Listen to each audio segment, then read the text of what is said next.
Hello everyone, today we are going to find out what is the meaning of increasing or strictly increasing functions. Right, so here by this diagram I am going to show you how you will differentiate the increasing and strictly increasing function. So you are seeing that this is the graph of any function y is equals to fx, where we know that x is the domain and y is the range. And this is the graph of y is equals to fx. कोई भी graph है ये, और मैंने यहाँ पर अलग अलग पॉइंट्स लिए हैं. When you are seeing on x axis, तो x1 इज़ इंक्रीजिंग, देख रहे हैं आप x1, x2, x3. जब आप नंबर लाइन पे x एक्सिस पे आगे की तरफ चलेंगे तो आप सभी को मालूम है कि x2 जो है आपका वो x1 से बड़ा है, राइट. अगर आप x2 पे फंक्शन देखें, अगर मैं इसके आगे f इंट्रोड्यूस करा दूँ तो आप ये देख रहे हैं कि fx2 जो है fx1 से बड़ा हो गया. तो यहाँ आप अगर आप x एक्सिस को फोकस करें, when you are focusing on x axis, तो you are seeing the value of x is increasing, and when you are focusing on y axis, तो you are seeing the value of y is increasing as the x increases. जैसे जैसे x बढ़ रहा है y की value बढ़ रही है. इसी तरीके से मैं अगर यहाँ पर x3 की बात करूँ, तो सभी बच्चों को पता है कि x3 जो है वो x2 से बड़ा है. x3 जो है x2 से बड़ा है. तो अगर आप यहाँ पर देखें तो fx3 भी जो होगा वो f ऑफ x2 से बड़ा है. तो यहाँ आप इस ग्राफ को यहाँ पर देख सकते हैं. तो this type of function is known as strictly increasing function. मेरी बात को ध्यान से सुन लें आप. अगर जैसे जैसे x की वैल्यू बढ़ रही हैं और आप देख रहे हैं वैसे ही y की वैल्यू भी बढ़ रही है, राइट. तो इस टाइप के फंक्शंस को हम बोलेंगे strictly increasing function, right. Now we are going towards another diagram.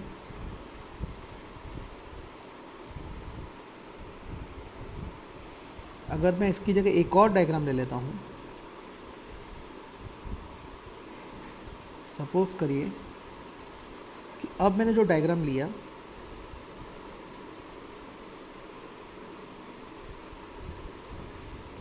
तो आपको सिर्फ इस वीडियो से समझाने का मकसद ये है कि आप ये डिफरेंशिएट कर सकें कि स्ट्रिक्टली इंक्रीजिंग और इंक्रीजिंग में फ़र्क क्या है. तो देखिए ये x, ये x डैश, ये y, ये y डैश.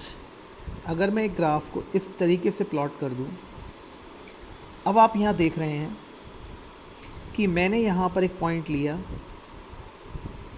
और इस पॉइंट को मैंने बोला x1, यहाँ दूसरा पॉइंट लिया x2, यहाँ तीसरा पॉइंट लिया x3, इसी तरीके से मैंने एक पॉइंट और लिया x4 और ये पॉइंट ले लिया मैंने x5. अब आप यहाँ ध्यान से देखें कि ये आपका जो वैल्यू मिली ये आपकी f ऑफ x1 है, this is f of x2, this one is f of x3, this one is f of x4 and this one is f of x5. तो यहाँ इसको हम लिख लेते हैं कि ये हो गया आपका f ऑफ x1, ये हो गया बच्चों आपका f ऑफ x2, ये हो गया आपका f ऑफ x3 और ये हो गया आपका f of x4. Corresponding points हम लोग वैल्यू फाइंड आउट कर रहे हैं और ये हो गया आपका f ऑफ x5.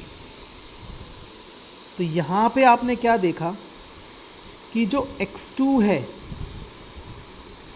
वो x1 से बड़ा है, राइट. मेरी बात को बहुत ध्यान से समझिएगा. लेकिन जब आप इसमें f इंट्रोड्यूस कराएंगे तो आप ये देख रहे हैं कि यहाँ पे केस उल्टा हो जाएगा आपका, और जो आपका fx2 है वो f ऑफ x1 से छोटा हो जाएगा. आप यहाँ देख रहे हैं y एक्सिस की अगर हम बात करें तो f ऑफ x1 सबसे बड़ी वैल्यू है, उससे छोटी वैल्यू f ऑफ x2 है, उससे छोटी वैल्यू f ऑफ x3 है. तो आप यहाँ क्या देख रहे हैं कि जैसे जैसे आपका x1 x2 ये बढ़ रहे हैं, यहाँ तो ये इंक्रीज़ हो रहा है, लेकिन जो y की जो वैल्यू है हमारी वो डिक्रीज़ हो रही है। तो x1, x2, x3 ये सब x तो वैल्यू बढ़ रही है, लेकिन जो हमारी y की वैल्यू है वो डिक्रीज़ हो रही है। तो इस टाइप के फंक्शन को हम स्ट्रिक्टली डिक्रीजिंग फंक्शन बोलेंगे। तो इस वीडियो के थ्रू सिर्फ और सिर्फ आपको मोटो समझाने का मतलब यही है कि आप कैसे डिफ्रेंशिएट करें कि स्ट्रिक्टली इंक्रीजिंग क्या है और स्ट्रिक्टली डिक्रीजिंग क्या है। इसके बाद मैं नेक्स्ट टॉपिक की तरफ चलता हूँ, इंक्रीजिंग फंक्शन। राइट, तो ये दो ग्राफ मैंने आप लोगों को एक्सप्लेन कर दिए हैं, जो कि दोनों आपको यहाँ पर दिखाई दे रहे हैं। अब मैं अगले ग्राफ की तरफ चल रहा हूँ। देखिए, अब हमारा अगला टारगेट है इंक्रीजिंग फंक्शन।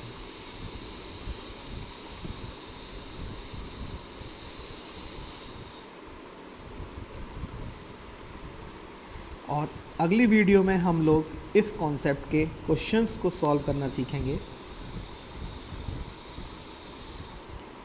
ये x डैश, ये y डैश।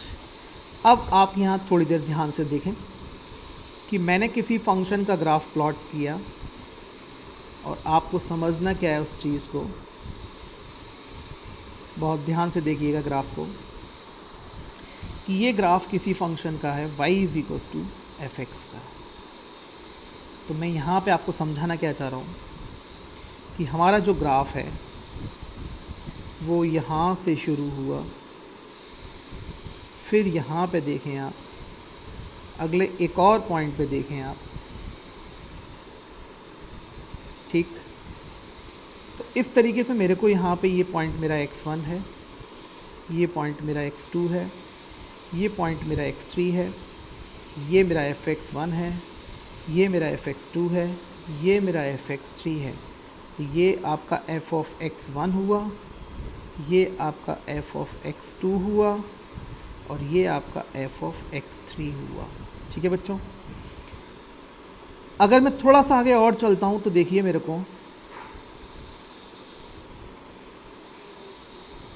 थोड़ा सा आगे मैं अगर और चलता हूँ तो आप ये देखेंगे कि एक पॉइंट मेरा यहाँ पे, एक सेकेंड रुकिए, कि ये मेरे को f(4) मिला, तो यहाँ पे f(x4) आ जाएगा।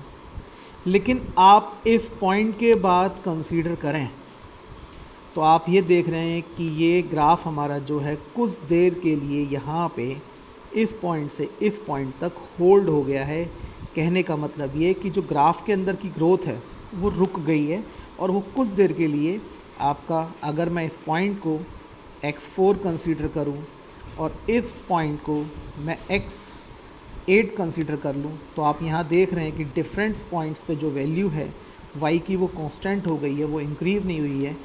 कहने का मतलब ये हुआ कि अगर मैंने यहाँ पे एक पॉइंट कंसीडर कर लिया x5, एक पॉइंट यहाँ मैंने कंसीडर कर लिया x6, तो मैं ये बोलूँगा कि अगर x5 ग्रेटर देन x6 जो है हमारा ग्रेटर देन x5 है। देखिए डोमेन तो बढ़ी, लेकिन जो हमारा f(x6) है वो बराबर क्या हो गया आपका f(x5) हो गया। मेरी बात सभी को समझ में आ रही होगी कि जो वैल्यू है y की वो इंक्रीज़ नहीं हो रही है, डोमेन इंक्रीज़ हो रही है, लेकिन हमारे y की वैल्यू इंक्रीज़ नहीं हो रही है।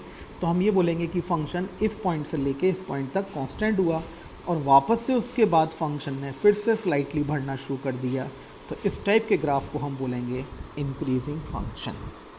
तो मेरी बात सभी बच्चों को समझ में आ गई होगी कि what is the difference between increasing. तो देखिए ये ग्राफ जो आपका है ये इंक्रीजिंग का ग्राफ है।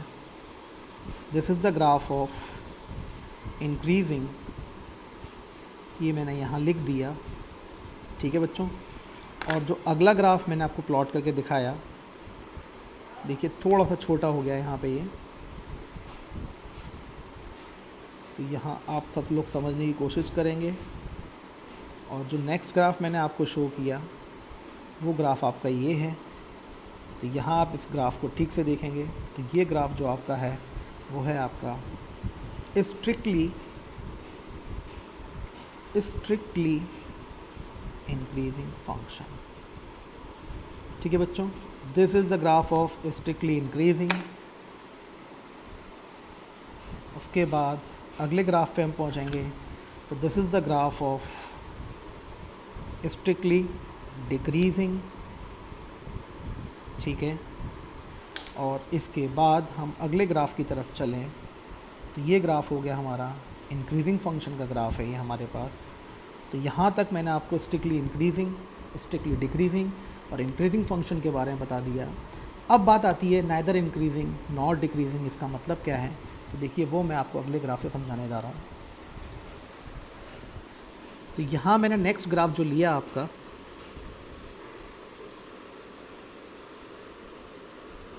तो सारा का सारा खेल हमारा यहाँ पे डोमेन का चलेगा। तो यहाँ पे आपको ये समझना है ये x डैश, ये y डैश। तो अब मैं आपको बताने जा रहा हूँ नाइदर इंक्रीजिंग नॉट डिक्रीजिंग। कहने का मतलब क्या है।